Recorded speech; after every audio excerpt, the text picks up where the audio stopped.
নমস্কাৰ প্ৰিয় দৰ্শক শ্ৰোতাবৃন্দ সামাজিক সাংস্কৃতিক অনুষ্ঠান ইগল আৰু শিল্পী সেনানীৰ যুটীয়া উদ্যোগত আত্মপ্ৰকাশ ঘটা সামাজিক মাধ্যম অদম্যৰ মজিয়াত আপোনালোকক জনাইছো আন্তৰিক স্বাগতম অদম্যৰ মজিয়াত প্ৰস্ফুটিত হোৱা এটি শীতাং কিছু আলাপ আৰু কিছু চিন্তা আজি আমি আমন্ত্ৰিত কৰি আনিছো আমাৰ অতিথি সম্পক কলিতা দাদা আমাৰ সৰ্বভাৰতীয় সংযুক্ত গণতান্ত্ৰিক মৰ্চা অৰ্থাৎ AIUDFৰ সাধাৰণ সম্পাদকৰ লগতে তেওঁ স্পোক্স পাৰ্সনো হয় গতিকে তেওঁ আমাৰ মাজত উপস্থিত আছে পাতনি আৰু বেছি দীঘলীয়া নকৰি আমি পঞ্চাতে আমি সম্পক কলিতাৰ দাদাৰ ওচৰত আমি গৈছো দাদা নমস্কাৰ আপুনি ইমান ব্যস্ততাৰ মাজত আমাৰ অনুৰোধ ৰক্ষা কৰি আমাৰ এই অনুষ্ঠানলৈ আহিলে তাৰ বাবে আপোনাক ধন্যবাদ জ্ঞাপন কৰিছো তোমালৈ ধন্যবাদ মোক যে আজি মই গম পাই আছো কি যে তোমালোকৰ অনুষ্ঠানটো দিনে দিনে বাঢ়ি গৈ আছে মানুহেও সমাদৰ কৰিছে এই অনুষ্ঠানলৈ তোমালোকে মোক মাতাৰ কাৰণে ময়ো ধন্যবাদ দিছো তোমাক হয় ধন্যবাদ দাদা আপোনাৰ আমাৰ দৰ্শক শ্ৰোতা ৰাইজৰ জ্ঞাতাৰ্থে আপোনাৰ বিষয়ে কিছু থুলমূল ধাৰণা এটা পৰিচয় এটা যদি আপোনালোকৰ পাওঁ মই মোৰ পৰিচয় হিচাপে মই বৰ ষ্টেচাৰ থকা ব্যক্তি নহয় কিন্তু মই এজন পলিটিকেল এক্টিভিষ্ট মই 1990 চনৰ পৰা আজিলৈকে ভাৰতীয় যিটো দলীয় ৰাজনীতি পাৰ্লিয়ামেণ্টাৰী পলিটিক্সত একদম সক্ৰিয়ভাৱে জড়িত হৈ আছো আজি মোৰ 36 বছৰ হ'ল আৰু মই এনে মোৰ ঘৰ কঠিয়াতলি কছাৰী গাঁও নগাঁও জিলাত মই সম্পক কলিতা মোৰ দেউতা মৃত উপেন কলিতা তেওঁ মই বহুত সৰু থাকোতে 79ত ঢুকালে মোৰ মা লক্ষীপ্ৰভা কলিতা তেওঁ নগাঁও মোৰ কঠিয়াতলি হাই ছেকেণ্ডাৰী ৰিটায়াৰ্ড সাবজেক্ট টিচাৰ অসমীয়া মাধ্যমৰ থুলমূলকে এইখিনিয়ে পৰিচয় বাকি ছচিয়েলি সামাজিকভাৱে মই একদম এজন হাৰ্ডকোৰ পলিটিকেল এক্টিভিষ্ট আচ্ছা আপুনি ক'লে যে আপোনাৰ পৰা 36 ইয়াৰ্স ৰানিং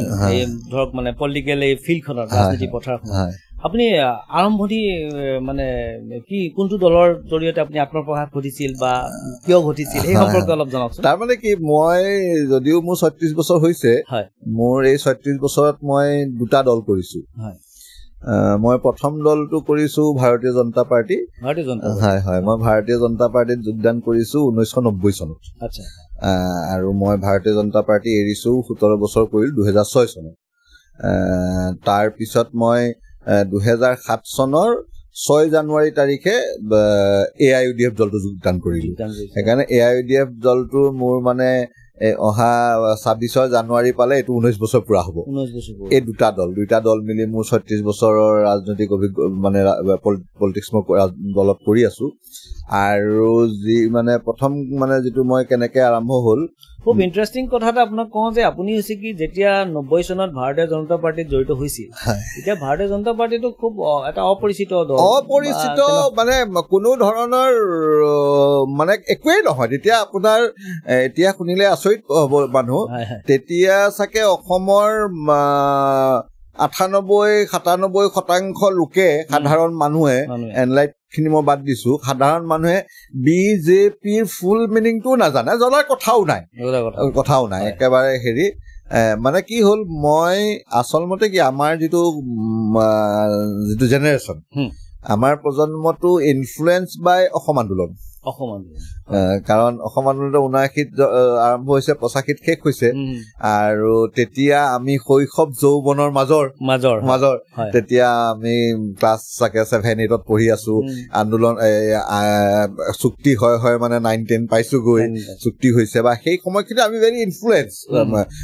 সেই সময়ত কথা বাৰ্তা খালি আন্দোলন আজি অসম বন্ধ আজি নেলি হৈছে আজি ইটো সিটো খালি এইবিলাকে আৰু জাতীয়তাবাদী ভাৱধাৰা মানে পৰিপুষ্ট একজেক্টলি জাতীয়তাবাদী ভাৱধাৰাটো মানে কোনোবা ধৰা এখন যে ডক্ট্ৰাইন থাকে বা কিবা এটা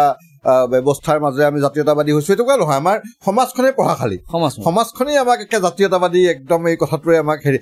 এইটোৱে যে জাতীয়তাবাদ বুলি পিছতে গম পাইছো কিন্তু আমি এই ধাৰাটোত তাৰ পিছত মই 89 চনত 89 চনৰ চাগে শেষৰ ভাগৰ ফালে মই তেতিয়া মানে অবিয়াছলি জাতীয়তাবাদী ভাৱধাৰা আছো যেতিয়া Asom Gana Parishad is the first choice তেতিয়া মই অসম গণ পৰিষদ দলৰ পৰাই ৰাজনীতি আৰম্ভ কৰিম বুলি ভাবি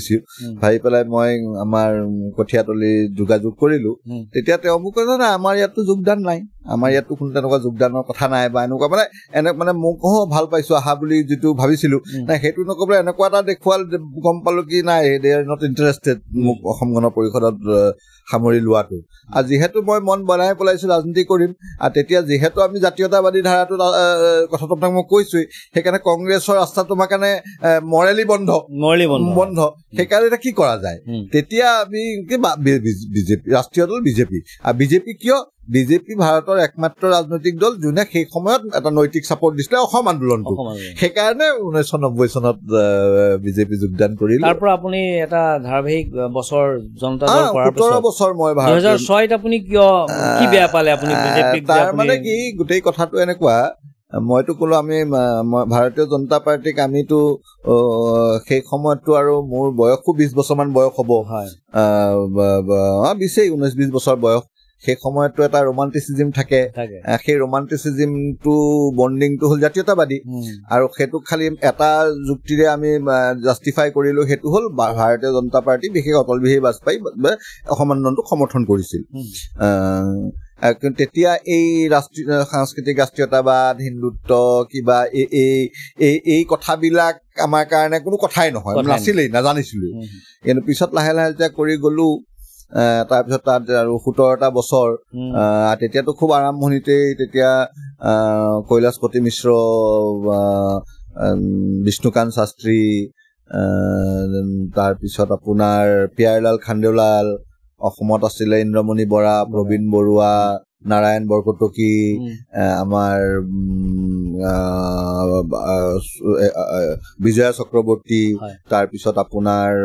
আমাৰ পুলিচ বিষয়া এজন যে আছিলে হিৰণ্য ভট্টাচাৰ্য অসমত তেওঁলোকৰ লগত চেণ্ট্ৰেলত তেনেকে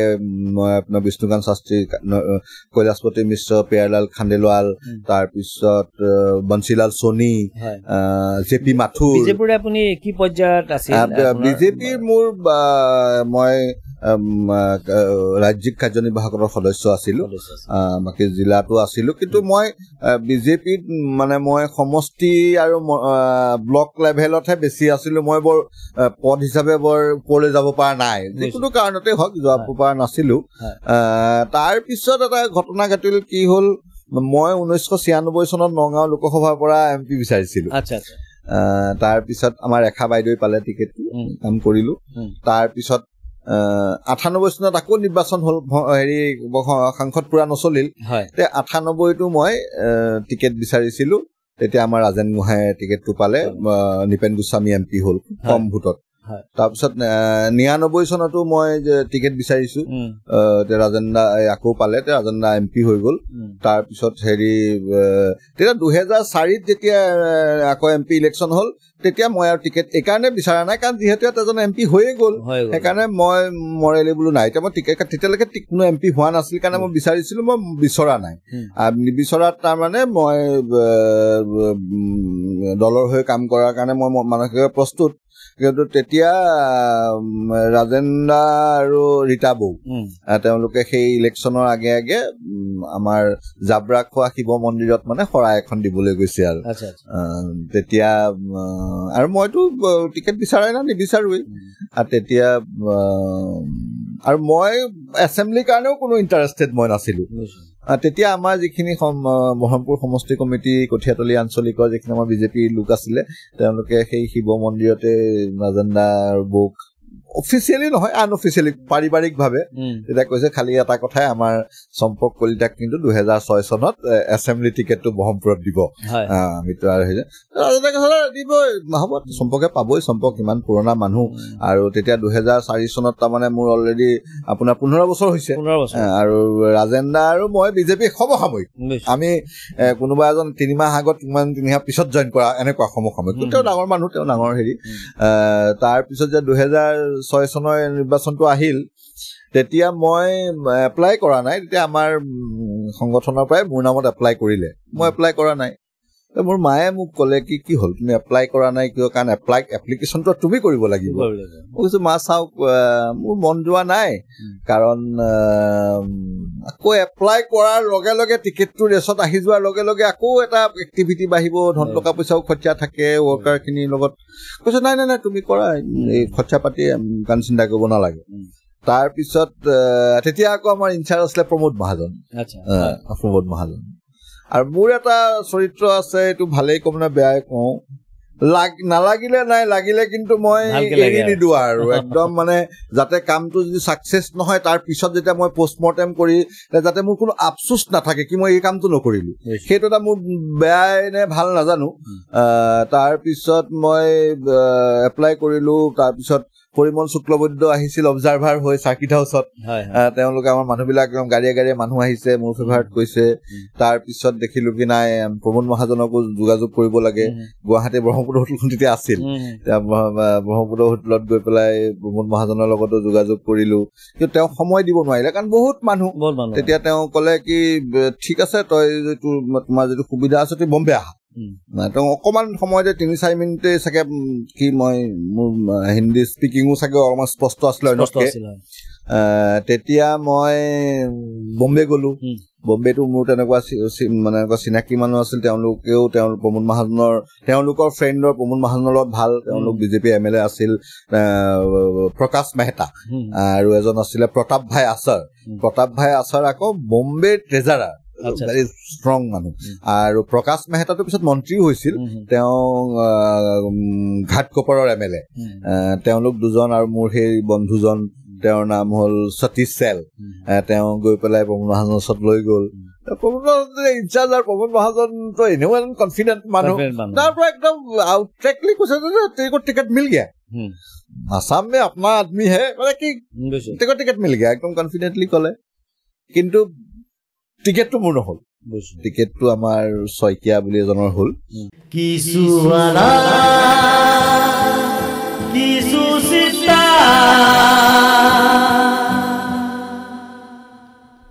দেৱজিৎ শইকীয়াৰ হ'ল নিউলি 6 মাহমান হৈছে বিজেপি নহ'ল তাৰপিছততো প্ৰমোদ মহাজনৰো অলপমান হেৰি হৈছে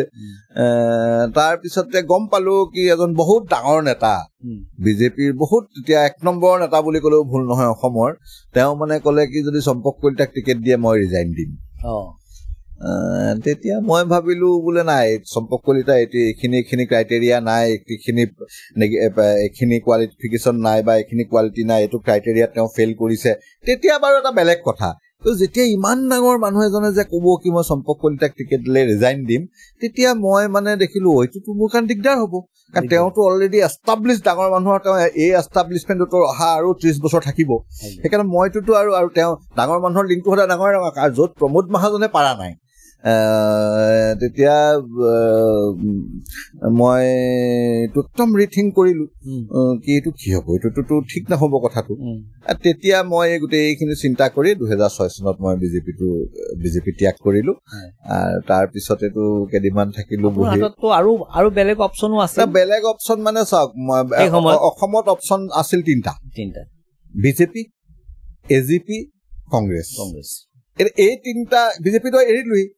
বাকী 2টা অপশ্যনটো কেনেকে হ'ল কংগ্ৰেছ মই ভালেই নাপাওঁ কাৰণ কংগ্ৰেছ মানে আমাৰ জেনেৰেশ্যনত কংগ্ৰেছটো এটা মানে ধৰক আমাৰ জেনেৰেশ্যনৰ মানুহৰ কাৰণে কংগ্ৰেছটো অস্পৃশ্য টাইপ কথা এটা আৰু AGPটো এবাৰটো মই নিৰাশ হলোৱে তাৰপিছতে AGPটোৰ ক্ষেত্ৰত কি হ'ল AGP বিজেপিৰ অলৰেডি 2001 চন এলায়েন্স হৈ আছিল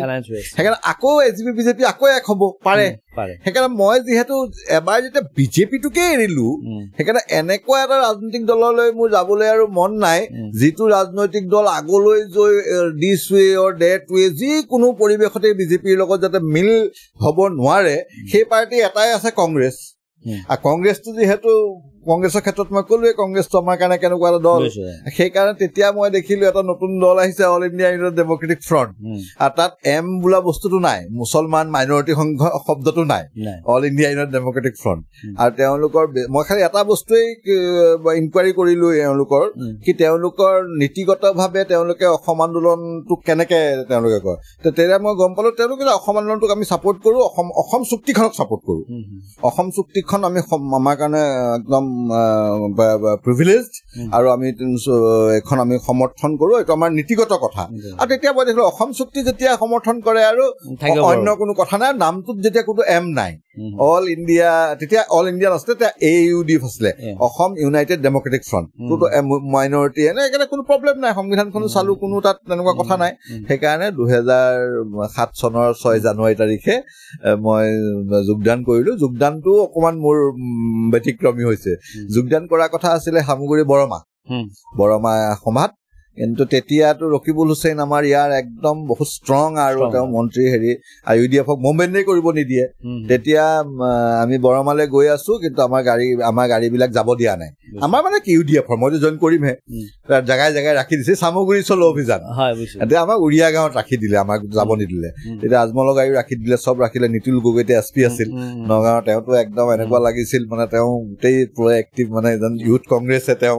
SP নহয়, এনেকুৱা ধৰণৰ ৰোল এটা তেওঁ প্লে কৰিছে। তেতিয়া মই আৰু বলৰাম নাগে উৰিয়া গাঁও নেশ্যনেল হাইৱে জইন কৰিছো।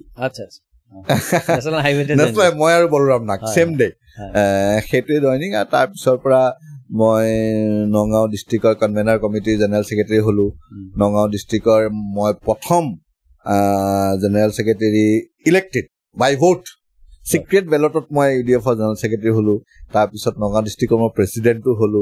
তাৰপিছত চেণ্ট্ৰেলৰ ছেক্ৰেটাৰী হলো, জেনেৰেল ছেক্ৰেটাৰী, স্পক্স পাৰ্চন, আৰু আজি মই এনেকে। আপুনি মোক এটা কথা কওকচোন, আপুনি ধৰক বিজেপিত থাকোতে যিটো আদৰ্শৰে আপুনি যোগদান কৰিছিল, তাৰপিছত আপুনি ক'লে যে অসম চুক্তিখন ছাপৰ্ট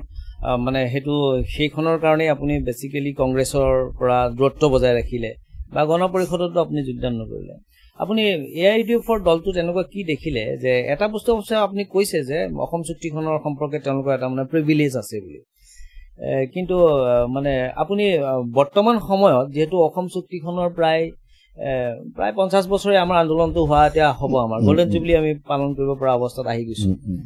আপুনি অসম চুক্তিৰ প্ৰতি আকৰ্ষিত হৈ ৰাজনীতি দলবিলাকত যে আছে, আপুনি ভাবেনে যে আপুনি বৰ্তমান থকা দলটো এই অসম চুক্তি সম্পৰ্কে ৰূপায়ণৰ ক্ষেত্ৰত বা অন্যান্যখিনিৰ ক্ষেত্ৰত ষ্ট্ৰংলি কৰবাত কেতিয়াবা কিবা ধৰণৰ ব্যৱস্থা গ্ৰহণ বা মাত মাতিছে বুলি আপুনি ভাবেনে? চাওক, মই আপোনাক এটা কথা কওঁ, কংগ্ৰেছৰ জেনেৰেলি ধৰক আমি বাকীবোৰ প্ৰসংগলৈ আহিম, কংগ্ৰেছৰ ধৰক কোনোবা A team, B team, C team এইবিলাকতো আছেই, ৰাজনীতিত আছেই। আৰু সামগ্ৰিকভাৱে আমি আজমল চাহাবৰ কিছু বক্তব্যৰ বিষয়েও আপোনাৰ পৰা জনাৰ চেষ্টা কৰিম বাৰু, কিন্তু সদ্যহতে আপোনাৰ যিটো সেই দলটোৰ প্ৰতি আকৰ্ষিত হৈ এতিয়াও আপুনি লাগি আছে ৰাজনীতিৰ পথাৰখনত প্ৰায় 36 বছৰ, আৰু আমাৰ AIUDFতো আপুনি প্ৰায় 10-15 বছৰ হ'ব, 19 বছৰ হ'ব, সেইটো ধেমালি কথা নহয়। আপোনাক আচলতে মানে আপোনাক আমাৰ ফালৰ পৰা ধন্যবাদো জ্ঞাপন কৰিছো যে একোটা দলত 19 বছৰ ধৰি আপুনি আছে, গতিকে আপুনি যথেষ্ট দলটোৰ মাজত নিশ্চিতৰূপে অসমৰ উন্নয়নৰ ক্ষেত্ৰত কিবা কিবিটো চাগে দেখা পাইছে। নিশ্চয় সেই সম্পৰ্কে অলপ জনাব। তাৰপৰা চাওক, আপুনি যিটো অসম চুক্তিৰ ক্ষেত্ৰত ক'লে, মানে মই আপোনাক কৈছো নহয় কি আমাৰ যিটো গ্ৰোন আপ জাতীয়তাবাদী পৰিৱেশ এটা সৃষ্টি হৈ গ'ল, কাৰণ অসম একদম ভৰপক অসম আন্দোলনত আমি তাৰমানে তেতিয়া চেমনীয়া ক্লাছ 7, 8 এনেকুৱা। সেইকাৰণে আমাৰ গোটেই উই আৰ ইনফ্লুৱেঞ্চ। মই 79টো কোৱা নাই, মই 81 to 83 এই সময়ছোৱাৰ কথা কৈছো, এই 3 বছৰ, 81, 82, 83 এই 3 বছৰ অসম আন্দোলন একদম টপত আছিল, নেলি পৰ্যন্ত হৈছে 83। সেইকাৰণে আমি ধৰা সেই বস্তুটো একদম এটা সেই সময়ত মানে সৰু ল'ৰা ছোৱালীৰ সেইটো সময়ত এটা হেৰি গ'ল। সেইকাৰণে কংগ্ৰেছটো তাৰমানে সেইকাৰণে আমাৰ পলিটিকেল ৰাজনৈতিক দলৰ ক্ষেত্ৰত মানে সেই সময়ত কেনেকুৱা আপোনাৰ কি বুলি কয় এণ্টি কংগ্ৰেছ কি যেন অসমীয়া মানুহে আন্দোলনটো কৰি আছে, দেৱকান্ত বৰুৱা, ইন্দিৰা গান্ধীয়ে অসমীয়া মানুহক দমন কৰি আছে, মাৰি আছে, গুলিয়াই আছে, এনেকুৱা এটা ধাৰণা। আৰু হয়ো কথাটো 855 জন শ্বহীদ হৈছে। সেইকাৰণে সেইখিনি আমাৰ ইনফ্লুৱেঞ্চ, মই নহয়, চব অসমৰ চব মানুহে ইনফ্লুৱেঞ্চ হৈছে। সেইকাৰণে কংগ্ৰেছটো আমাৰ গোটেই মেনুৰ পৰাই পলিটিকেল মেনুতেই নাই। আৰু যিহেতু মই বিজেপি এৰিছো আৰু AGPয়ে অলৰেডি একত এলায়েন্স কৰিছে আৰু আগলৈ আকৌ কৰিব পাৰে বুলি ধাৰণা এটা আছিল, কিন্তু কৰিলেই। সেইকাৰণে AGPটো মোৰ হেৰিৰ পৰা আউট হৈ গ'ল। আৰু যিহেতু আৰু এতিয়া এটা মানে কি গছ দেখিলে বান্দৰৰ বগাবলৈ মন যাবই নিচিনা কথা, মই ৰাজনীতিয়েই কৰিম। আৰু ৰাজনীতিৰ দল এটাতো মই খুলিব নোৱাৰো নিজৰ, আৰু প্লেটফৰ্মৰ দৰকাৰ আছে। আৰু বাকী অন্যান্য পলিটিকেল পাৰ্টি বিলাক আজি এতিয়াহে হৈছে, তেতিয়া সেই তিনিটাই AGP, BJP, কংগ্ৰেছ, এই তিনিটা পলিটিকেল পাৰ্টি। আৰু তেতিয়া AIDF টো AIDF টো হোৱা মাত্ৰ 15 মাহ হৈছেহে। মই জইন কৰা দিনাখন 15 মাহৰ পুৰণা দল। আৰু তাতে মই সেইকাৰণে নিজে কনভিন্স হবলৈ কি মোৰ যিহেতু মই জাতীয়তাবাদী বা মই এই লাইনটো সেইকাৰণে অসম চুক্তিটো মই দিলো, তেওঁলোকৰ সেইটো নীতিগতভাৱে ঠিকে তেওঁলোকৰ আছে, সেইকাৰণে মই জইন কৰিলো। আৰু তাৰ পিছত যিহেতু জইন কৰাৰ পৰা আজি মোৰ 18.5 বছৰ 19 বছৰ চলিছে, কিন্তু মই আজিৰ তাৰিখত মই সেই 18.5 বছৰ আগত লোৱা ৰাজনৈতিক সিদ্ধান্তটো কাৰণে মই সুখী।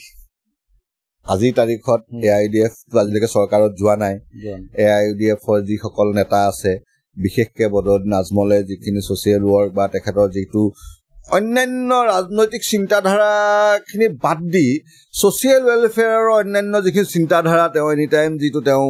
তেওঁৰ মনোভাৱটো আমি বুজি পাওঁ, এই গোটেইখিনি লৈ আজিৰ তাৰিখত মই কিন্তু এই সিদ্ধান্তটো লৈ মোৰ কোনো উল্টাই মই বহুত সুখী কি মইতো ভাল সিদ্ধান্ত ললো। আপোনাৰ ধৰক ৰাজনৈতিক যিটো ৰাজনৈতিক পৰিক্ৰমা যিটো আপুনি ধৰক নিৰ্বাচনত আপুনি ধৰক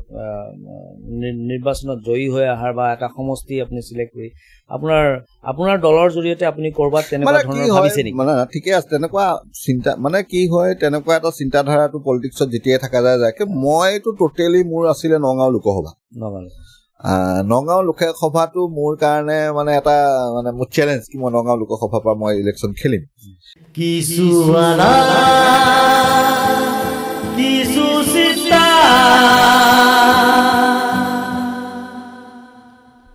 BJP 3বাৰ বিচাৰিলো, UDF-তো মই 3বাৰ বিচাৰিছো। লাষ্ট বাৰতো নিদিলে মানে না, UDF-ত মই বিচাৰিছো প্ৰথম 9ত চিৰাজুদ্দিন আজমলে খেলিলে, তাৰপিছত বিচাৰিছো 14ত আদিত্য লাংচাই খেলিলে, আৰু 14ত মোক কমিটমেণ্ট কৰিছে কি 19ত যদি মানে কোনোবা বায়লজিকেল হিউমেনে UDF-ৰ পৰা MP খেলে সেইজন তুমি হবা। আচ্ছা। আৰু 19ত কি হ'ল, এটা জেণ্টেলমেন এগ্ৰিমেণ্ট হৈ গ'ল, কলিয়াবৰ আৰু নগাঁও এৰি দিয়া। তেওঁলোকে ব্ৰিজ কৰিলে কংগ্ৰেছে আমাৰ লগত, তেওঁলোকে তাত কেণ্ডিডেট দি দিলে বৰপেটা আৰু কৰিমগঞ্জত দিলে, কিন্তু এই দুটা আমি এৰি দিলো, প্ৰদ্যুৎ বৰদলৈ আৰু সেই জিকি গ'ল। সেইকাৰণে ইয়াতো পাৰ্টীয়ে ইলেকশ্যন নেখেলিলে, সেইকাৰণে মই নাপালো। আৰু এতিয়া যেতিয়া নগাঁও যেতিয়াই এইটো কি বোলে ডিলিমিটেশ্যন হ'ল, মই পৰি গলো কাজিৰঙাত। আৰু নগাঁও লোকসভাটো আকৌ তেতিয়া ডেম'ক্ৰেটিক পেটাৰ্ণটো ইমান চেঞ্জ হৈ গ'ল, 64% এটা মুছলিম সমষ্টি, সেইকাৰণে মই টিকেট এইকাৰণে বিচৰা নাই। এইটো আকৌ মোৰ মানে যিটো অন্তৰাত্মা কনচাইনে মোক এলাউ কৰা নাই কি য'ত মই এটা প্ৰপ'ৰ্চনেট ৰিপ্ৰেজেণ্টেশ্যনৰ কথা কওঁ সদায়, নট অনলি ৰিপ্ৰেজেণ্টেশ্যন, প্ৰপ'ৰ্চনেট হ'ব লাগে, যাৰ জিচকা জিতনা হিস্সেদাৰী উতনা উচকা মানে হেৰি হ'ব লাগে। সেইকাৰণে মই 64% য'ত মুছলিম মানুহৰ এটা চিট ওলাইছে, চিট এটা তেওঁলোকেতো কৰা নাই, গভৰ্ণমেণ্টে কৰিছে, যোনে কৰিছে, সেইকাৰণে এইটো চিটত মই এপ্লাই নকৰিলো। আৰু এতিয়া মই মেণ্টেলি মোটামুটি যিটো ইলেকশ্যন পলিটিক্স এটা হ'ল দলীয় পলিটিক্স, মই যদি কিবা কাৰণে মোৰ কপালত আছে কেতিয়াবা নাজানো, কিন্তু মই নিজেই নিজকে কৈছো কি মই ইলেকশ্যন পলিটিক্সটো মোৰ সুবিধাজনক হৈ থকা নাই, আৰু সেইটো কাৰণে মোৰ কোনো ৰিগ্ৰেটো নাই। যদি পাই যাওঁ ঠিক আছে, হৈ গ'ল, কিন্তু সেই বুলি মোৰ যিটো ৰাজনৈতিক পলিটিকেল এক্টিভিষ্টৰ যিটো মানসিকতা বা যিটো কাম কৰা, UDF-ৰ কাৰণে কাম কৰা, ইভেন মই আপুনি মোৰ দেহাৰ অৱস্থা দেখিছে, এইবাৰ আমাৰ প্ৰেচিডেণ্টৰো গা ভাল নহয়, তেওঁ নাই। এইবাৰ পঞ্চায়ত ইলেকশ্যনত মই 1400 কিলোমিটাৰ জাৰ্ণি কৰিছো। আপোনাৰ ধৰক বৰ্তমানৰ যিটো দল AIDF দলৰ যিটো ধৰক আমাৰ বিগত সময়ছোৱাত আপোনালোকৰ যিজন মুখ্য বদৰুদ্দিন আজমল চাহাব, তেখেতৰ এনে কিছুমান অলপ সাম্প্ৰদায়িক বক্তব্যৰ পৰা আৰম্ভ কৰি অন্যান্য বক্তব্যবিলাকো ৰাজনীতিৰ মহলত যথেষ্ট ধৰণৰ চৰ্চা লাভ কৰিছে। সেইবিলাক বক্তব্য ৰাজনীতিৰ ক্ষেত্ৰত প্ৰয়োগ কৰিবলগীয়া হয় বুলি আপুনি ভাবে নেকি? মানে এতিয়া চাওক,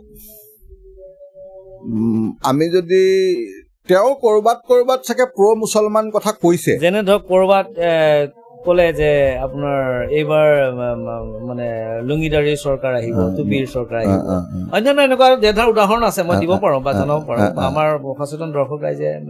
গম পায় এইবোৰ কথা। এই সম্পৰ্কে আপুনি যিহেতু এজন জাতীয়তাবাদী ভাৱধাৰাৰ মানুহ, আপুনি এইবোৰ কথা কেনেকে হজম কৰে? এতিয়া মই আপোনাক কৈ আছো, এতিয়া আপুনি স্পেচিফিক এটা ক'লে লুংগিদাৰী চৰকাৰৰ কথা, এটা উদাহৰণ দিছে। নাই এইটো স্পেচিফিক, এইটো এটা এইটো লৈ যথেষ্ট অসমত হেৰি হয়, চৰ্চা হয়। আৰু এইটো বক্তব্যই বিজেপিকো যথেষ্ট ভাল হৈছে। আজি আপুনি ইমান ধুনীয়া কথা এটা, এই কথাটো আপুনি অৱতাৰণা কৰাৰ কাৰণে মই কমচে কম ক্লিয়াৰিফাই কৰিব পাৰিম। আৰু আই হেভ টু ক্লিয়াৰিফাই, যিহেতু মই দলত আছো, মইতো কৰিব লাগিব। এই কথাটো বদৰুদ্দিন আজমলৰ নহয়, বদৰুদ্দিন আজমলৰ সৰু ল'ৰা আব্দুল ৰহিম আজমলৰ। আৰু 2021 চনৰ সাধাৰণ নিৰ্বাচনত তেওঁ এই বক্তব্যটো দিছিলে ভবানীপুৰত, সমষ্টিটোৰ নাম ভবানীপুৰ। এতিয়া কথাটো হ'ল কি, চাওক, মানে এইটো ৱৰ্ল্ড ৱাইড এটা ফিনমিনা, ৰাইটিষ্ট পাৱাৰ যিখিনি আপুনি যদি আজিও চাই বা আগতেও চাই, গোটেই যিটো প্ৰচাৰ প্ৰসাৰৰ যিটো মাধ্যম, এই মিডিয়াটো সঁচাই বাই এণ্ড লাৰ্জ ডমিনেট কৰে ৰাইটিষ্ট বিলাকে, আজিও কৰে। আব্দুল ৰহিম আজমলে কৈছিল, মানে কনভিনিয়েণ্টটো কেনেকুৱা, মই আপোনাক গোটেই ভাল হৈছে, কৈছিল কি এইবাৰ অসমত দাড়িৱালা লুংগিৱালা, শাখা সেন্দুৰৱালা, শাৰী পিন্ধা মানুহৰ, পূজাৰী গেৰুৱা কাপোৰ পিন্ধা মানুহৰ, এনেকে তেওঁ গোটেইকেইটা কমিউনিটিৰ কথা কৈ চৰকাৰ হ'ব বুলি কৈছিল, আছে মোৰ তাত। তাৰ পিছত কি কৰিলে, সেই যে মই কলো নন ইছ্যু এটাক ইছ্যু বনাই, তাৰপিছত সেই তাত এই দাড়ি আৰু লুংগিটো কাটিলে, কাটি পেলাই সেইটো বজোৱা হ'ল। এতিয়া ক'লে কি এইটো বিজেপিৰ লাভ হৈছে, নাই হোৱা। এই বক্তব্যটো তেওঁ দিছে থাৰ্ড ফেজ ইলেকশ্যনত। এই বক্তব্য দিয়া সময়ত অলৰেডি ছেকেণ্ড ফেজ ইলেকশ্যন চেজ, ভোটিং চেজ, থাৰ্ড ফেজত দিছে। আৰু আপুনি যদি 2021 চনৰ লিষ্টখন ওলাই, 2021 চনত চবতকে কম চিট পাইছে বিজেপিয়ে থাৰ্ড ফেজত। তেওঁলোকেতো আপাৰ আছাম মিডিল আছাম চুইপ কৰিলেই, সেইকাৰণে লাভ হোৱা নাই। আৰু আপুনি কোৱা নাই, মই প্লাছ কৰি দিওঁ, কোনো কথা নাই বতৰা নাই। ইলেকশ্যনৰ পিছত কেইদিনমান পিছত কংগ্ৰেছে আমাক মহাগঠবন্ধনৰ পৰা উলিয়াই দিলে,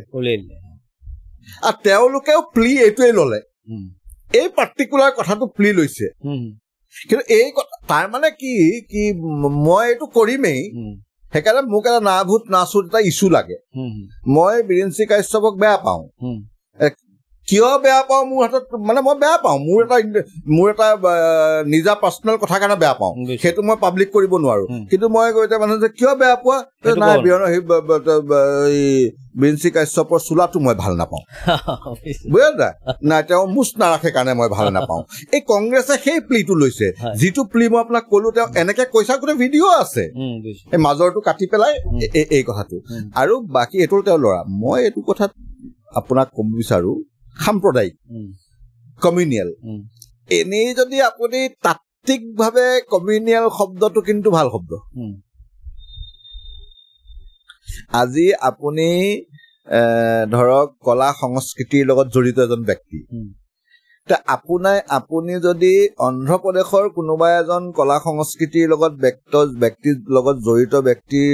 কাৰণে মাত মাতে, তাৰমানে আপুনি এই সম্প্ৰদায়টোৰ কাৰণে মাত মাতিছে। দেট চেন্স ইউ আৰ এ কমিউনিয়েল। আৰু আমি যদি শংকৰদেৱৰ কথালৈ চাওঁ, শংকৰদেৱে যে নামঘৰ প্ৰতিষ্ঠা কৰিছিল, মণিকূটটো বাদ দি বাকীটো কিন্তু কমিউনিটি হল, গভমেণ্টে কমিউনিটি হল বনায়। এতিয়া কমিউনিয়েল শব্দটো কিন্তু তাত্ত্বিকভাৱে শুদ্ধ শব্দ। ইয়াত কি হয়, এইটো উৰ্দুত কয় গলাতুল আম। গালাতুল আম মানে কি, এটা ভুল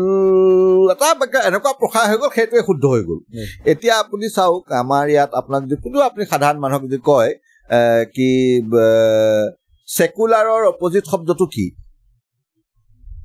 কমিউনিয়েল। তাৰ মানে মই যদি উকিল, মই যদি ডাক্তৰ, মই ডাক্তৰ আৰু উকিলৰ পক্ষত মাত মাতি যদি মই এই কমিউনিটিৰ কথাটো মাত মাতা, মানে মই কমিউনিয়েল, তাৰমানে বেয়া নেকি? হয়তো বেয়া হ'বতো আৰু কমিউনিয়েল বেয়া হম নেকি? মই যে ডাক্তৰৰ হৈ, ষ্টুডেণ্টৰ হৈ, উকিলৰ হৈ, মই যি পেছাত আছো, সেই কমিউনিটিটোৰ পক্ষত মাত মাতা মানে মই কমিউনিয়েল। তাৰমানে মই বেয়া নেকি? বেয়া নহয়, কাৰণ এইটোক কয় গলাতুল আম। এনেকুৱা এটা ভুল হৈ গ'ল কেনে শুদ্ধ হৈ গ'ল। কিন্তু আপোনাক মই কৈ যাওঁ এইখিনিতে, সেকুলাৰ শব্দৰ অপজিট শব্দটো কিন্তু কমিউনিয়েল নহয়, এইটো হ'ল ৰেগুলাৰ। সেকুলাৰ আৰু কমিউনিয়েল প্ৰায় একে লাইনৰে শব্দ। সেইকাৰণে তেওঁ ক'বাত মুছলিম কথা কৈছে, তেওঁ এজন আলিম মানুহ, তেওঁ এজন ধৰ্মগুৰু, ক'ব পাৰে। কিন্তু মই ক'তো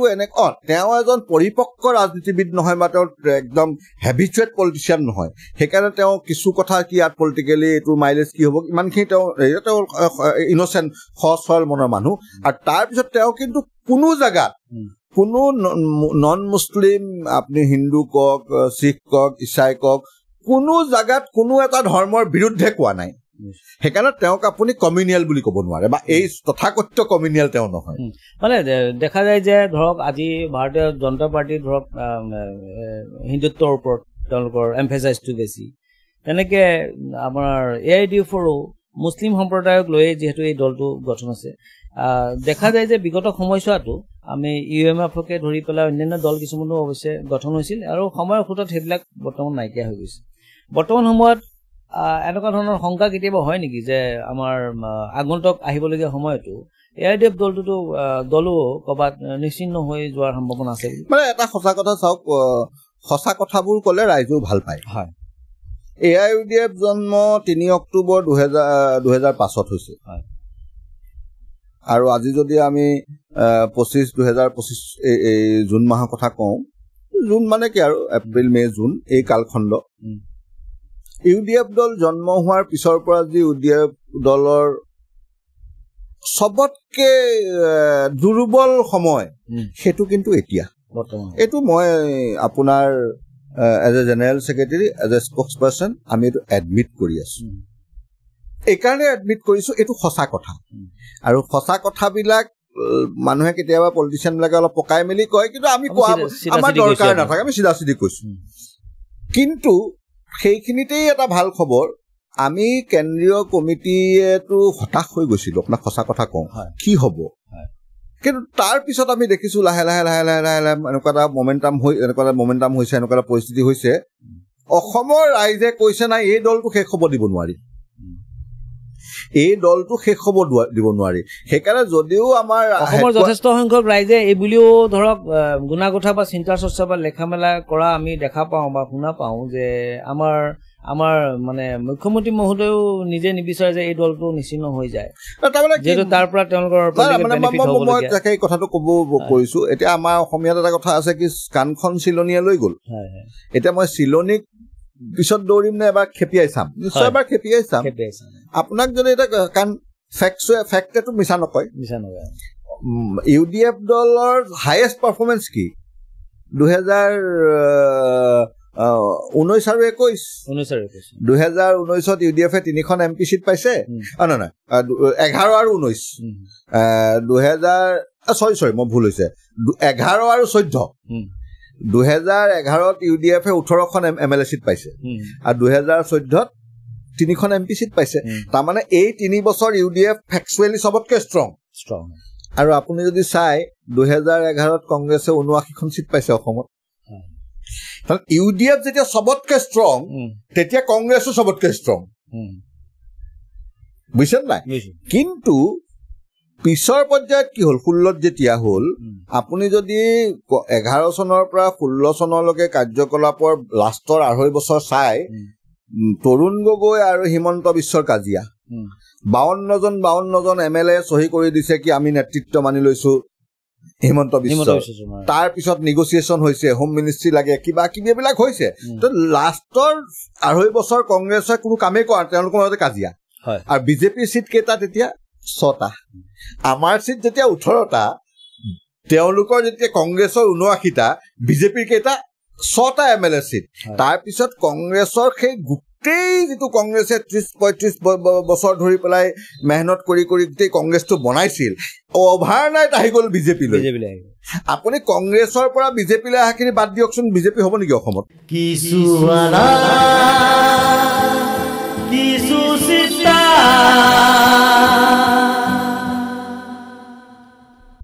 বস্তুটো যে কংগ্ৰেছেহে বিজেপিক মানে সহায় কৰা নাই গোটেই ভাৰতবৰ্ষত মধ্যপ্ৰদেশ হওক গোৱাত হওক য'তেই হওক কৰ্ণাটকত হওক কংগ্ৰেছ বিজেপি যেতিয়াই সংকটত পৰে কংগ্ৰেছে সদায় MLA ছাপ্লাই দিয়ে এই যিটো কথা এই কথাখিনিক কৌশলগতভাৱে লুকুৱাই ৰাখিবলৈ কংগ্ৰেছে এইটো কৰে মুছলিম এৰিয়াত গৈ পেলাই কিন্তু কংগ্ৰেছে মুছলিম এৰিয়াত গৈ এটা কথাই কয় কি UDFৰ কাৰণে বিজেপি আহিল কিন্তু ফেক্টে নকয় এইকাৰণে কংগ্ৰেছৰ এইটো কনভিনিয়েণ্ট হয় ক'বলৈ নহ'লে কংগ্ৰেছে ক'ব লাগিব কি 83 কংগ্ৰেছৰ দিনত নেলিত হত্যাকাণ্ড হ'ল আমাক মাফ কৰি দিয়া আমি তোমালোকক মাইনৰিটি মানুহক মাটিৰ পটা নিদিলো আমাক মাফ কৰি দিয়া আমি তোমালোকৰ গৰাখহনীয়াত উদ্ভ্ৰাস্ত মানুহক ইণ্টাৰনেল ডিছপ্লেচমেণ্ট চাৰ্টিফিকেট নিদিলো আমাক মাফ কৰি দিয়া আমি ডি ভোটাৰ 5 লাখ বনালো আমাক মাফ কৰি দিয়া আমি ডিটেনশ্যন কেম্প বনালো আমাক মাফ কৰি দিয়া আমি তোমালোকক প্ৰপৰ্চনেট চাকৰি নিদিলো আমাক মাফ কৰি দিয়া বৰ্তমান গভৰ্ণমেণ্টৰ কামকাজ বিলাকক লৈ আপোনালোকৰ দলটো সুখী নে নাই একেবাৰে সুখী নহয় মানে শুনক বৰ্তমান গভৰ্ণমেণ্টে আপুনি কৈছে কাম-কাজ কৰিলে ভুল হ'ব কাম-কাজ কৰিলে ভুল হ'ব কিন্তু বৰ্তমান গভৰ্ণমেণ্টখনেতো কাম-কাজ কৰি থকা নাই মানে কাম-কাজ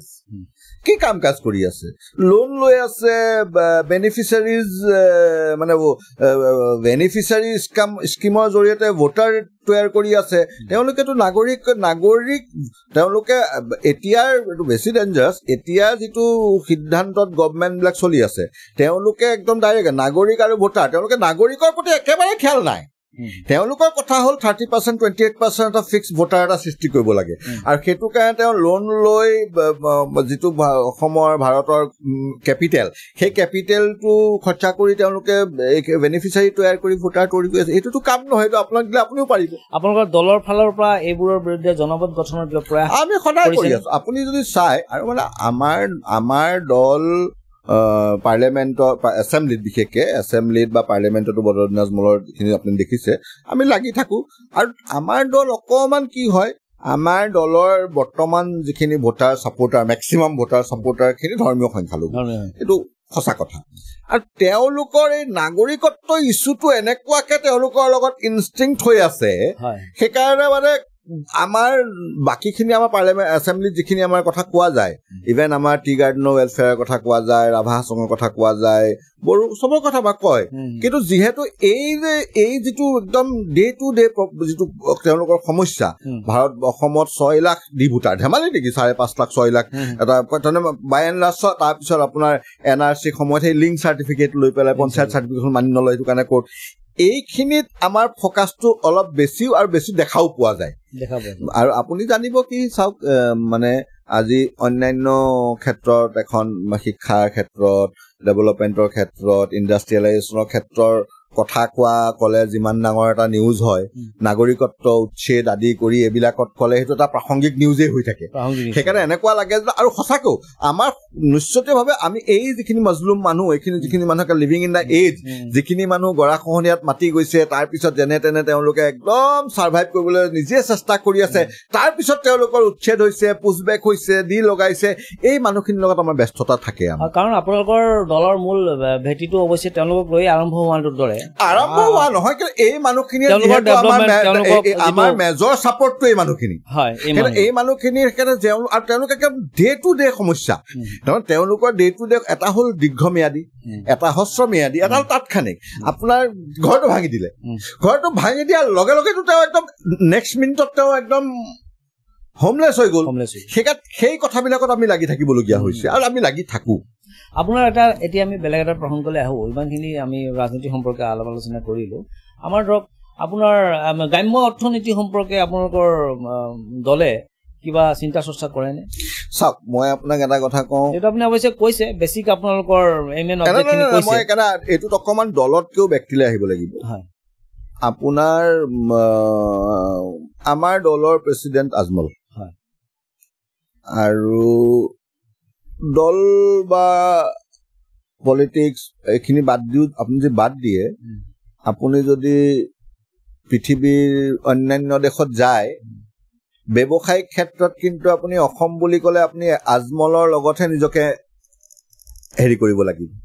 আপুনি যদি পশ্চিম এছিয়াত যায় বা আপুনি জাৰ্মানীত যদি যায়, আপুনি যদি ইংলেণ্ডত যায়, য'তেই যায় যদি ব্যৱসায় বুলি ক'লে অসম আৰু ব্যৱসায়টোক যদি আপুনি ক'ৰবাত গৈ নিজকে হেৰি কৰি বণ্ডিং কৰিব বিচাৰে, তেতিয়াহ'লে কিন্তু আপুনি আজমলৰ বাহিৰত আৰু নাই। ধৰক আজি আমি যদি যাওঁ অসমৰ বেলেগ ডিষ্ট্ৰিক্টত, তেজপুৰ যাওঁ, যোৰহাট যাওঁ, আমি নগাঁও ব্যৱসায় বুলি ক'লে আমি কি ক'ম? নাহাটা এটা ব্ৰেণ্ড, তাৰপিছত সুৰেশ বৰা ব্ৰেণ্ড, নহয় জানো? ঠিক তেনেকে আমি যদি অসমৰ বাহিৰত যাওঁ কি কওঁ? ভাগ্য কলিতা বা এনেকুৱা ধৰণৰ মানুহখিনিৰ নাম কওঁ, কাৰণ ব্ৰেণ্ড। কিন্তু ইণ্ডিয়াৰ বাহিৰত অসমৰ ব্ৰেণ্ড কিন্তু আজমল, নহলে বাজাজ তাজাজ ৰিলায়েন্স, বহুত আছে অন্যান্য ষ্টেটৰ। অসমৰতো আপুনি এটাও নাই।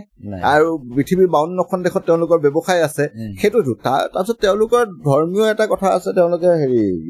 জাকাত আদি কৰি এইবিলাক কৰে, তেওঁলোকৰ এটা আছে এইবিলাক। যিহওক এই গোটেইখিনিয়ে তেওঁলোকে আমি দেখো যিখিনি অসমত তেওঁলোকে শিক্ষা, চিকিৎসা, তাৰপিছত আপোনাৰ এণ্টাৰপ্ৰেনাৰশ্বিপ,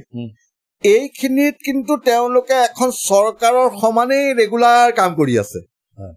বা আপোনাৰ যে ক'ৰবাত যদি বানপানী হৈছে, গৰাখহনীয়া হৈছে, ক'ৰবাত উচ্ছেদ হৈছে, ক'ৰবাত সাম্প্ৰদায়িক সংঘৰ্ষত মানুহ জৰ্জৰিত হৈছে, এইবিলাকক হেল্পিং হেণ্ড, এই কামটোকেও তেওঁলোকৰ পলিটিক্সক বাদ দিয়ে এজ এ ৰুটিন এখন চৰকাৰৰ নিচিনাকেই তেওঁলোকে চলাই আছে। আৰু এটা ইনফৰমেশ্যন মই আপোনাক দিওঁ, তেওঁলোকে গোটেই পৃথিৱীত ইনকাম কৰে, অসমত খৰচ কৰে। বদৰুদ্দিন আজমল অনলি ফৰ মানে স্পেণ্ডিং। তেওঁলোকৰ যে কোম্পানীত তেওঁ এজন ডাইৰেক্টৰ, তেওঁ ট্ৰাষ্টি, তেওঁৰ কাম ইনকাম কৰা নহয়, তেওঁ খৰচা কৰা, খৰচা কৰা তেওঁ কাম। তেওঁ খালি সেই প্ৰত্যেক বৰ্ড মিটিঙত গৈ প্ৰপ'জেল লৈ যায় কি এইখিনি অসমৰ মানুহ, তেওঁলোকৰ চিৰাজুদ্দিন আজমল ডাঙৰীয়াও আছে ট্ৰাষ্টি, কি এইখিনি হেল্থৰ কাৰণে, এইখিনি ৱেলফেয়াৰৰ কাৰণে, এইখিনি ঘৰ বনাবৰ কাৰণে, এইখিনি টয়লেট টয়লেট ব্লক বনাবৰ কাৰণে, এইখিনি শিক্ষাৰ কাৰণে, এনেকুৱা তেওঁ লৈ যায় আৰু শ কোটি টকা তেওঁ বৰ্ডৰ পৰা খালি অসমত খৰচা কৰে তেওঁলোকে। সেইকাৰণে এই বস্তুটো আছে। সেইকাৰণে মইতো এদিন কৈছিলোৱেই কি চিৰাজুদ্দিন আজমল ইমান টেলেণ্টেড মানুহ। চিৰাজুদ্দিন আজমলক যদি আপুনি অসমৰ টুৰিজিম মিনিষ্টাৰ বনাই দিয়ে, মই হোম মিনিষ্টাৰ বা ফাইনেন্সৰ কথা কোৱা নাই, অসমৰ যিটো প্ৰাকৃতিক সৌন্দৰ্য সেইটো বেছি তেওঁ লাখ লাখ ডলাৰ অসমলৈ লৈ আহিব। তেওঁৰ ইমান টেলেণ্ট আছে, টেলেণ্ট আৰু ক্ৰেডিবিলিটি আছে। এতিয়া যেনেকে আমি এতিয়া কোনোবা এজন এম্বেচেডৰ আনিব লাগে, ব্ৰেণ্ড এম্বেচেডৰ, অসমৰ ভিতৰতে আনো বা ইণ্ডিয়াৰ ভিতৰতে আনো, অমিতাভ বচ্চনক আনিলো বা অক্ষয় কুমাৰক আনিলো, কিন্তু আজি বিদেশৰ 500 টুৰিষ্ট আনিব নোৱাৰো আমি। কিন্তু চিৰাজুদ্দিন আজমলৰ ইমান কেপাচিটি আৰু ক্ৰেডিবিলিটি আছে, তেওঁ মানে 50খন দেশৰ 500জন টুৰিষ্ট লৈ আহিব এজ এম্বেচেডৰ। তোমালোকে চাই যোৱা, আমি পইচা দিম। এইকাৰণে অসমৰ নেচাৰেল বিউটি তেওঁ বিক্ৰী কৰি পেলাই লাখ লাখ ডলাৰ অসমলৈ আনিব, ইমান টেলেণ্টেড মানুহ। কিন্তু তেওঁলোকে অপৰচুনিটি পাব লাগিব, আৰু অপৰচুনিটিটো পাব লাগে, দে ডিজাৰ্ভ ইট। কিন্তু অসমৰ ৰাজনীতি জানেই হিন্দু মুছলমান, বিকজ দে হেভ দাড়িজ এণ্ড টুপিজ, সেইকাৰণে এইটো এটা হাৰ্ডেল আছে আজিলৈকে আমাৰ কাৰণে দুৰ্ভাগ্য। আৰু দাড়ি টুপিটো লৈ এতিয়া ৰাজনীতি এইটো আমাৰ কাৰণে দুৰ্ভাগ্য। আজি চাওক, আজমল ব্ৰাদাৰ্ছ, বদৰুদ্দিন আজমল, চিৰাজুদ্দিন আজমল একমাত্ৰ দাড়ি টুপি হোৱাৰ কাৰণে মেইন ষ্ট্ৰীমত নাই। নহলে আপুনি চাওক, অসমততো আমাৰ নগাঁৱৰ ৰকিবুল হুছেইন মিনিষ্টাৰ, নজৰুল ইছলাম মিনিষ্টাৰ, এইজন বিশ্বনাথ চাৰিআলিৰ কি নাম, নুৰুজ্জামান চৰকাৰ মিনিষ্টাৰ, ৱাজেদ আলী চৌধুৰী মিনিষ্টাৰ, চকুৰ আলী মিনিষ্টাৰ, বা আপোনাৰ কি বুলি কয় বৰাক ভেলীৰ এইজন কি নাম আছিল তেওঁৰ, ছিদ্দিক আহমেদ মিনিষ্টাৰ,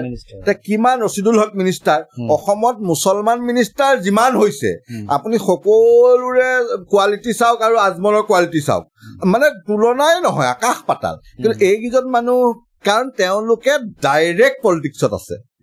এওঁলোক কোনোবা কংগ্ৰেছত, কোনোবা AGPত জৰিয়তে গৈছে, কিন্তু এওঁলোক যিহেতু ডাইৰেক্ট পলিটিক্সত আছে, তেওঁলোক নহব। সেইটো আমাৰ কাৰণে দুৰ্ভাগ্য। সংখ্যালঘুসকলৰ যিসকলৰ উন্নয়নৰ কাৰণে ধৰক এই দলটো প্ৰতিষ্ঠিত হৈছিল, এই দলটো সিমান পৰিমাণে কৃতকাৰ্য নহল। মানে আপোনাক সংখ্যালঘুসকলৰ সমস্যা হিচাপে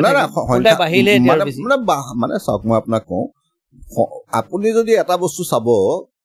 আজি বিজেপি আহাৰ পিছত যে আপুনি যিখিনি সমস্যাৰ যি বিষয়ে ক'লে যে সংখ্যালঘুৰ যিবিলাক সমস্যাৰ বিষয়ে ক'লে যে উচ্ছেদৰ সমস্যা, ডি ভোটাৰৰ সমস্যা, গৰাখহনীয়া, অন্য যিবিলাক সমস্যা আছে, এই সমস্যাবিলাকৰ সমাধানৰ সূত্ৰ আপুনি কি ভাবে? যে পুছবেক তাকে আপোনাক ক'ব লাগিছে, কাখন এতিয়া গৃহীতই হৈ গ'ল। মই তাকে কৈ আছো। এতিয়া চাওক দুটা বস্তু। প্ৰথম কথা হ'ল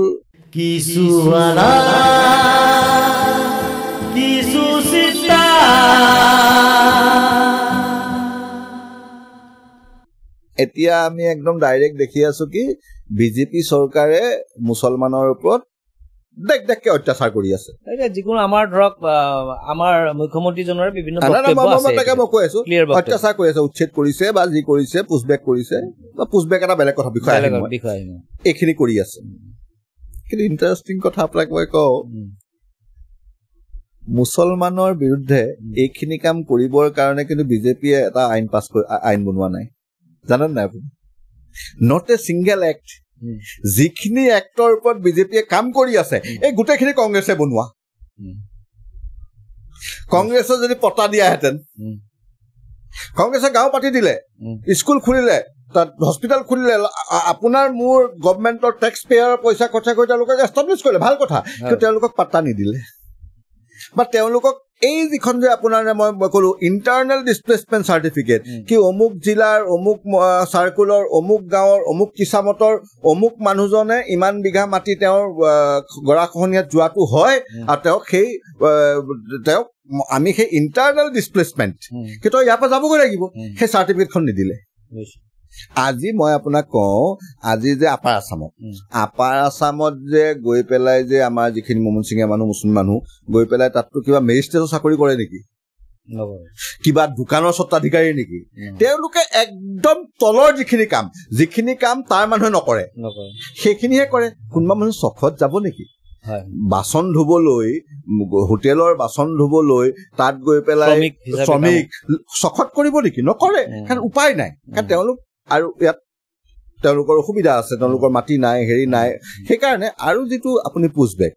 এতিয়া পুছবেকটোক চাওক, আমাৰ এটা ডাঙৰ বিড়ম্বনা। আমাৰ প্ৰায় এটা শব্দ অসমত উল্লেখ হয়, সন্দেহজনক বিদেশী। বাছ হৈ গ'ল। আৰু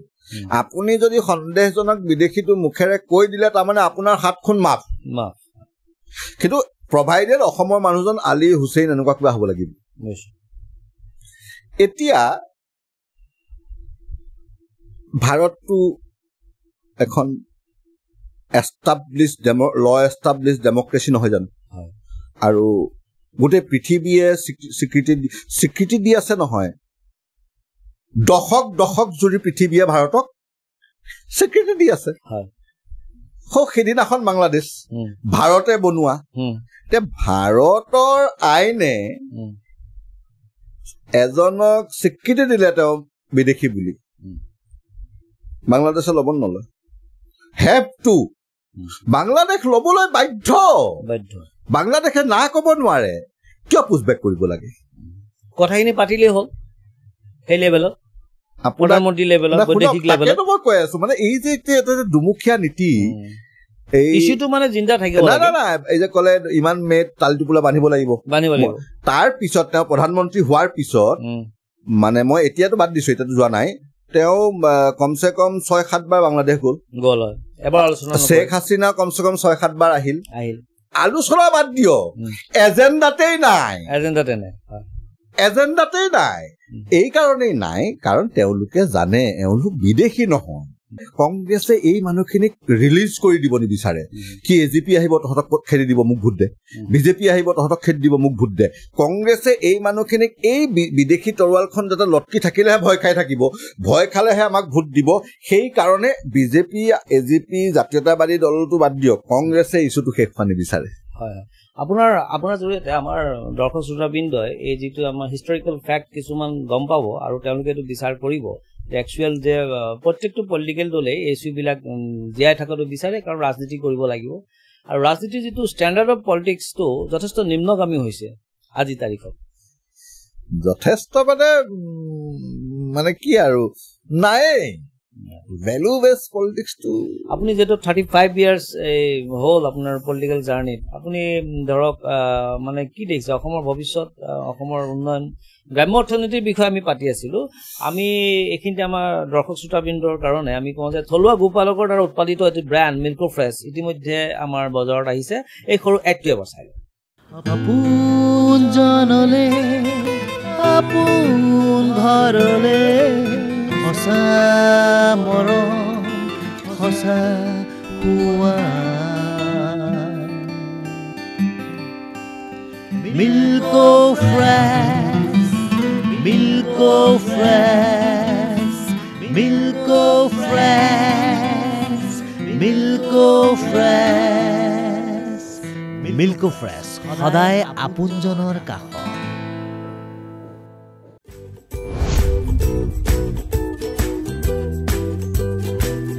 Milk All Fresh, true taste.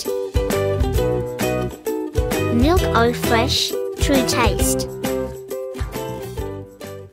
পুনৰ স্বাগতম আমাৰ আলোচনাৰ মজিয়াতে সম্ভৱ আমি আলোচনা কৰি আছিলো যে সামগ্ৰিকভাৱে অসমৰ মানে যি আপুনি দেখিছে পৰিস্থিতি এই সম্পৰ্কে আপোনাৰ অলপ এটা মন্তব্য মানে মই আপোনাক এটা কথা চাও আজি খুব হতাশজনক নেকি খুব হতাশজনক নৱ প্ৰজন্মৰ কাৰণে আৰু মানে দুটা বস্তু আপুনি চাব মানে 28 নম্বৰ বেটেলিয়ান এটা আছিল নহয় সিজ ফায়াৰ এখিনিত ক'ত গুগামুখ নে ক'ত এটা আছিলে সিজ ফায়াৰ কেম্প এটা আছিল হা তেওঁলোকে যোৰহাটত এখন মিটিং কৰিছিল যোৰহাট ডিস্ট্ৰিক্ট লাইব্ৰেৰী আমিও গৈছিলো এটা তেওঁলোকৰো দাবী চনত থাকে নহয় থাকে তেতিয়া তাত তাৰমানে হাজাৰ হাজাৰ বিঘা মাটি আমি তাত অসমীয়া ল'ৰা গৈ খেতি কৰি মোক নেউক বুলি এজন আছিল কল্পজ্যোতি নেউক নহয় ইজন নেউক এইজন কল্পজ্যোতি গুৱাহাটীজন ইজন কি নেউক আহিব নামটো মনলৈ তাৰপিছত এই বৰুৱানে শইকীয়া যে মৰিবও পাৰো মাৰিবও পাৰো তেওঁ আছিল এনেকে আছিল তেতিয়া এই দৰ্শকৰ পৰা কোনোবাই কিবা ক'ব নেকি বুলি কওঁতে মই ক'লো অসমীয়া জাতি সিংহ বাঘ এনেকে কৈ আছিল আৰু তেতিয়া মই ক'লো চাওক অসমীয়া জাতি সিংহ বাঘ হৈ থকা নাই হৈ আৰু সেইটো ভাবি থাকিলে আমাৰ ক্ষতি আছে এতিয়া অসমীয়া জাতি কেউ পিনৰ পৰা ঘেৰি ধৰিলে আপোনালোকে চাব বন্ধ কোঠা এটাত এটা মেকুৰীক মাৰি চাবচোন মেকুৰী এটা কিন্তু এটেক কৰে যেতিয়া সি যাব নাপায় সেইকাৰণে আমাৰ এতিয়া মেকুৰী সদৃশ অৱস্থা সেইকাৰণে আমি অসমীয়া জাতি এটা মেকুৰী হ'ব লাগিব আৰু আপোনালোকে যিখিনি কল্পনা কথা কৈছে যে অসমীয়া মানুহ যে প্ৰেক্টিকেল কথা এতিয়া অসমীয়া ডেকা ল'ৰাই গৈ চৰতেই হওক বা য'তেই হওক খেতি কৰি পেলাই প্ৰডাকশ্যন কৰি ইমান ধৈৰ্য ধৰি এইটো সম্ভৱ নহয় সেইকাৰণে আপোনালোকক মই কৈছো পাৰে যদি অসমীয়া মানুহ অসমীয়া সমাজখনক ৰিটেইল বিজনেছৰ ফালে লৈ যাওক আমি যাব লাগিব ৰিটেইললৈ যেতিয়ালৈকে আপুনি ৰিটেইলত নাযাব আৰু চাওক আপুনি প্ৰতিযোগিতা দিব লাগিব আৰু প্ৰতিযোগিতাৰেহে আপুনি সফল হ'ব পাৰিব ভাঙি দি যুদ্ধ কৰি নহয় আৰু প্ৰফুল্ল মহন্ত আছিল অসমৰ একমাত্ৰ মুখ্যমন্ত্ৰী যাৰ হাতত সেই সুবিধাটো আছিল কিন্তু তেওঁ নকৰিলে কাৰণ হি নট ডিজাৰ্ভ আচলতে তেওঁ সেই সময়তো আচলতে আমি এতিয়া গম পাইছো লিডাৰবিলাক বনোৱাহে যায় তেওঁক লিডাৰ বনালে অগপ দলে অৱশ্যে যথেষ্টখিনি ঐতিহাসিক সুযোগ পাইছিল মানে কিয় অগপ জাতীয়তাবাদটো প্ৰতিষ্ঠা কৰাৰ ক্ষেত্ৰত আৰু কিয় আজি তৰুণ গগৈ ভিতৰৰ শইকীয়াৰ কম্পালচন থাকে ইলেকশ্যন খেলিবলৈ পইচা লাগে পুঁজিপতিবিলাকে পইচা দিয়ে সেইকাৰণে কালিলৈ তেওঁলোকৰ হৈ কৰিব লাগে কিন্তু প্ৰফুল্ল মহন্তহঁতক ৰাইজে পাতি দিছিল সেইকাৰণে এই কম্পালচনটো নাছিল কমচে কম তেওঁলোকে যদি এইটোও কৰিলে হয় কি অসমত অসমীয়া মানুহৰ শ্বেয়াৰ নাথাকিলে আমি কোনো ট্ৰেড লাইচেন্স নিদিওঁ একো নালাগে কৰিবলৈ বাছ সৰু কথা এটা ইনাৰ লাইন পাৰ্মিট কিবা ডাঙৰ কথা চেণ্ট্ৰেলৰ কথা যিটো আপোনাৰ মেঘালয়ত আছে নাগালেণ্ডত আছে আইনটো নাই কিন্তু প্ৰচলিত কি আপুনি নাগা মানুহ এজন নহলে আপুনি নোৱাৰে বহুতো পাঞ্জাব নৰ্থ ইণ্ডিয়া মানুহেতো নাগা ছোৱালী বিয়া পাতে মেঘালয়ত সেইটো আছে সেইকাৰণে এইটোতো আইন নহয় সেইটো চৰকাৰ এখনৰ ইচ্ছা আজি যদি প্ৰফুল্ল মহন্তই জাষ্ট এই ইচ্ছাটো কৰিলে হয় কি অসমত বিজনেছ যিকোনো মানে এটা লেভেলৰ ওপৰত বোলে ইমান 100 কোটিৰ ওপৰত তাৰ তলৰ ব্যৱসায়ী তেনেকে আমি 4th গ্ৰেড 3rd গ্ৰেডটো লোকেল বিচাৰো তেনেকে সেই ডাঙৰ পুঁজিপতিখিনিক বাদ দি তলৰ ৰিটেইল ব্যৱসায়ত উইদাউট অসমীয়া মানুহৰ শ্বেয়াৰ নাথাকিলে নহ'ব ট্ৰেড লাইচেন্সখন নাপাব আজি আপোনাৰ একো কৰিব নালাগে অসমীয়া ল'ৰা ঘৰত বহি এচিত LED চাই থাকিব পাৰিলে হয় এতিয়া মানুহে ক'ব কিন্তু আপুনি বুজি পাব মই কি কৈ আছো বৰ্তমান চৰকাৰেও আপুনি এইটো মানে ঠিক আছে বৰ্তমান চৰকাৰেও আমাৰ ইনাৰ লাইন পাৰ্মিটেই হওক বা জনজাতি ষ্টেটেই হওক এইবিলাক বিষয়ৰ ওপৰত এটা ইছ্যু হ'ব পাৰে ৰাজনৈতিক ইছ্যু হ'ব পাৰে আপোনাক মই কওঁ ইনাৰ লাইন পাৰ্মিট এইটো হ'ল আপোনাৰ অসম জাতীয়তাবাদী যুৱ ছাত্ৰ পৰিষদৰ আছিলে দ্বি নাগৰিকত্ব অসম জাতীয়তাবাদী যুৱ ছাত্ৰ পৰিষদে এটা আছিল আজিকালি তেওঁ অপ্ৰাসংগিক হৈ গ'ল সংগঠনটো ইমান আছে নে নাজানো তেওঁলোকে আগতে দ্বি নাগৰিকত্বৰ কথা কয় ভাৰতৰ নাগৰিক অসমৰ নাগৰিক ইনাৰ লাইন পাৰ্মিট কিন্তু সেইবিলাকটো এতিয়া লাগি আছে 85ৰ পৰা 92ৰ পৰা 97ৰ পৰা শুনা পায় তাৰ আগতে আছিলে PLP নিবাৰণ বৰা পূৰ্বাঞ্চলীয় লোক পৰিষদ এইবিলাক বহুত দিন হৈ গ'ল এতিয়া আকৌ আপুনি এইবোৰ কথা লৈ আৰু মানে এতিয়া মোৰ এটাই কথা চাওক আপুনি যদি চাব যায় ডাঙৰ কেপিটেলটো আছে হিন্দীভাষী মানুহখিনি ৰিটেইলটো আছে বেংগলী স্পিকিং মানুহখিনি হাতত প্ৰডাকশ্যনটো আছে আপোনাকে যিখিনি মিয়া বুলি কয় এইখিনি হাতত প্ৰডাকশ্যন আমাৰ হাতত কি আছে চৰকাৰী চাকৰিটো আজিকালি নাই সেইকাৰণে আপুনি এই গোটেইখিনি কথা চাবলৈ গ'লে অকমান চিন্তাৰ কাৰণেই মানে হাতে কামে লাগিবৰ হ'ল হাতে কামে লাগিবলৈতো এতিয়া আপুনি হাতে পৰিৱেশটো লাগিব এতিয়া চাওক আপোনাৰ লগতে মই অফ দা ৰেকৰ্ড কথা পাতি থাকোঁতে আপুনি মোক কেইটামান আপোনাৰ জীৱনৰ কথাই ক'লে যে এই দুগ্ধটোক আপুনি যে গাঁৱৰ মানুহক যে একদম এণ্টাৰপ্ৰিনাৰশ্বিপ ডেভেলপ কৰি অৰ্গেনাইজ উইথ আনি পেলাই একদম ফাইনেলটো হৈ গ'ল চেণ্ট্ৰেল গভৰ্ণমেণ্টেও য়েছ ক'লে কিন্তু ষ্টেট গভৰ্ণমেণ্টে বিধি পঠালি দিলে এনেকুৱা কথাবোৰ থাকে আপুনি চাওক আজি ছেমি কণ্ডাক্টৰ কৈ থাকে কিন্তু জিতা জিন্দা পেপাৰ মিল মৰি গ'ল জিন্দা ৰানিং ৰাজহুৱা খণ্ডৰ প্ৰতিষ্ঠানটো কামপুৰ চেনিকল তেতিয়াহ'লে কি হ'ল ডাইৰেক্ট আৰু আপুনি চাওক যেতিয়া আমি যাওঁ আমি ধৰক অসমত থকা মানুহখিনি আমি যিমানটো ধৰক আমি যদি চাওঁ আমাৰ ধৰক আলফাৰ আন্দোলনৰ পৰা আৰম্ভ কৰি আমাৰ এতিয়া অসম গণ পৰিষদৰ অসম আন্দোলনৰ পৰা আৰম্ভ কৰি বিগত সময়ছোৱাত আমাৰ আচলতে গোটেই অসমীয়া মানুহখিনিয়ে যিটো ভাৱধাৰাৰে আগবাঢ়িছিল সেইবিলাক আচলতে কোনো ধৰণৰ আমাৰ ওচৰেই নাপালো গোটেই কথাটো আপোনাক মই কওঁ মানে কি হ'ল ভাৰতবৰ্ষত যিকেইটা ভাষাভিত্তিক জাতি আছে বেংগলী তামিল তেলেগু মালায়ালম কন্নড় পাঞ্জাবী এই যিকেইটা ভাষাভিত্তিক জাতি অসমীয়া উৰিয়া এই চব অসম ভাৰতবৰ্ষৰ যিমান ভাষাভিত্তিক জাতি আছে তাৰ ভিতৰত চবতকে চালুকীয়া জাতিটো হ'ল অসমীয়া জাতিৰ বয়স বহুত নহয় বুজি পাইছে মই কোনটো কথা ক'ব বিচাৰিছো প্ৰথম আৰু আমাৰ যিটো জাতীয়তাবাদ বুলি আমি যিটো কওঁ যিটো একেবাৰে যিটো আমাৰ নাই যিটো আমি চবতকে বেছি উচ্চাৰণ কৰো আৰু আমাৰ জাতীয়তাবাদৰ চালিকা শক্তি হৈ গ'ল নিম্ন মধ্যবিত্ত লোকসকল আৰু নিম্ন মধ্যবিত্ত লোকসকলৰ ইমান ব্যক্তিগত সমস্যা থাকে তেওঁলোকে খোজে প্ৰতি কম্প্ৰমাইজ কৰিবলগীয়া হয় সেইকাৰণে কি হয় আমাৰ নিম্ন মধ্যবিত্ত জাতীয়তাবাদৰ ওপৰত ভিত্তি কৰি যিকেইটা আন্দোলন তৈয়াৰ হৈছিল সৃষ্টি হৈছিল তাৰ লিডাৰশ্বিপে সদায় কম্প্ৰমাইজ কৰি দিয়ে যিটো অন্যান্য ক্ষেত্ৰত অন্যান্য জাতিৰ ক্ষেত্ৰত নাই সেইকাৰণে এইটো এটা সমস্যা আছে আপোনাৰ জৰিয়তে আমি আজি এটা সামগ্ৰিক ধাৰণা আপোনাৰ যিটো চিন্তা আপোনাৰ জৰিয়তে আমাৰ অসমীয়া এই সম্পৰ্কে আমি এটা সামগ্ৰিক ধাৰণা আমি লাভ কৰিলো আপুনি যথেষ্ট গুৰুত্বপূৰ্ণ কথা কৈছে আমাৰ যিসকল সচেতন দৰ্শকবৃন্দ আছে তেওঁলোকে এইবোৰ কথা এনালাইচিছ কৰি চাব নিশ্চয় এতিয়া ধৰক সাধাৰণ শ্ৰেণীৰ আমাৰ যিসকল জনসাধাৰণ আছে এতিয়া হৈছে জনসাধাৰণ মানে কি এজন দাৰ্শনিকে কোৱা কথা যে 90% মূৰ্খ আৰু 10% জ্ঞানী লোকৰ সমষ্টি জনসাধাৰণ বুলি কয় যে ৰাজনীতিৰ ক্ষেত্ৰত আপোনাৰ ধৰক 100 জনৰ ভিতৰত 30 জনৰ ভোট পালেইতো তেওঁ ৰাজনীতিক ক্ষমতা হস্তগত কৰিব ফাৰ্ষ্ট পাছ দা পোষ্ট আমাৰ ডেমক্ৰেসি মাল্টি পাৰ্টি ডেমক্ৰেসি হয় মাল্টি পাৰ্টি ডেমক্ৰেসিটো আছে এই গতিকে এই গোটেইখিনিক লৈ পেলাই আপুনি যেটো কৈছে সৰু সৰু জাতিবিলাক আমাৰ ধৰক যিবিলাক জাতি আছে এইবিলাক জাতি ধৰক পিছলে গৈতো যেটো মানে সাৰ্ভাইভেলৰ সমস্যা এটোতো ভুগিবই তাৰ মানে চাওক আমাৰ অসমত আপুনি মইতো কিছুদিন মই উত্তৰ ভাৰতত কটাইছো হয় আপুনি যদি নতুন মানুহ এজন লগ পাই আপোনাৰ পৰিচয় হয় আপোনাৰ কি নাম আপোনাৰ কোট ঘৰ তৃতীয় কথাটো হল আপোনাৰ জাত কি হয় সৌভাগ্যবশত অসমত এই ব্যৱস্থাটো নাই অসমত আজিকালিতো এৰেঞ্জ মেৰেজৰ ক্ষেত্ৰত নাই আগতে যদি এৰেঞ্জ মেৰেজ হয় তেতিয়া এবাৰ জাতটো ফুডা জাতৰ বিষয়ে মানে খবৰ লোৱা যায় কোন আমাৰ কোচ নে কলিতা নে আমাৰ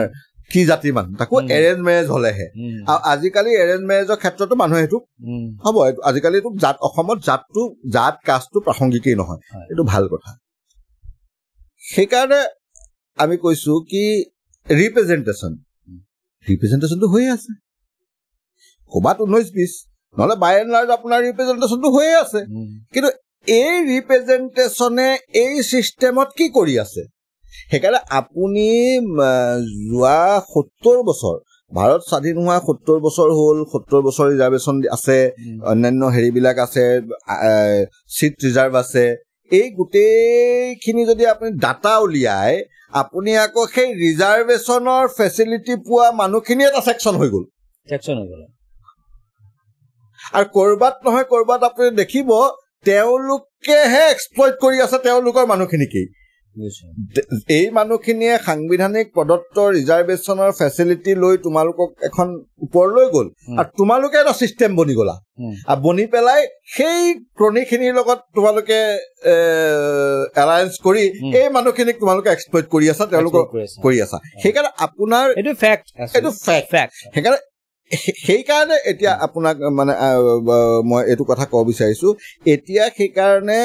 এই যিটো মহাত্মা গান্ধীয়ে যে কৈছিল যে স্বৰাজ আপুনি চাব এটা কৌশল কথা কিবা পলিটিক্সটো চাব তাৰপিছত ৰাজীৱ গান্ধী আহি পেলাই পঞ্চায়তী ৰাজ আনিলে 3 টায়াৰ এইবাৰ কি কৰিলে মানে ভাৰতত ৰাষ্ট্ৰপতি আৰু পঞ্চায়ত প্ৰেচিডেণ্ট এই দুজনে বাকী সব মেম্বাৰ আৰু স্পিৰিট আছিলে এইটো কি পঞ্চায়তৰ প্ৰেচিডেণ্টজন ডাইৰেক্ট পিপল কণ্টেক্ট তেওঁ কাৰো ওপৰত ডিপেণ্ড হ'ব নালাগে কিন্তু এইবাৰ কি কৰি দিলে কি ৱাৰ্ড মেম্বাৰে পঞ্চায়ত হেডজন সিলেক্ট কৰিব কি দৰকাৰ ঠিক আছে দল নালাগে ইণ্ডিপেণ্ডেণ্ট আৰু ইণ্ডিপেণ্ডেণ্টে তুমি প্ৰেচিডেণ্টজন খেলিব দিয়া না আৰু তেতিয়াহে তাত দল নাই যিকোনো মানে খেলিব পাৰিব কিন্তু এতিয়াতো আল্টিমেটলি সি আকৌ দল লাগিবই তাক সি প্ৰেচিডেণ্ট হ'বলৈ কাৰণ 6 জন মানুহ লাগিব নহয় সেইকাৰণে এই যে পঞ্চায়তী ৰাজৰ যি বাচি কুচি থকা স্পিৰিটটো আছিল এনেওতো পাৱাৰ দিয়াই নাই যি অলপ চলপ চিগনেটাৰী পাৱাৰ আছিল যিটো আছিল সেইটো নাইকিয়া কৰি পেলালে সেইকাৰণে মানে এতিয়া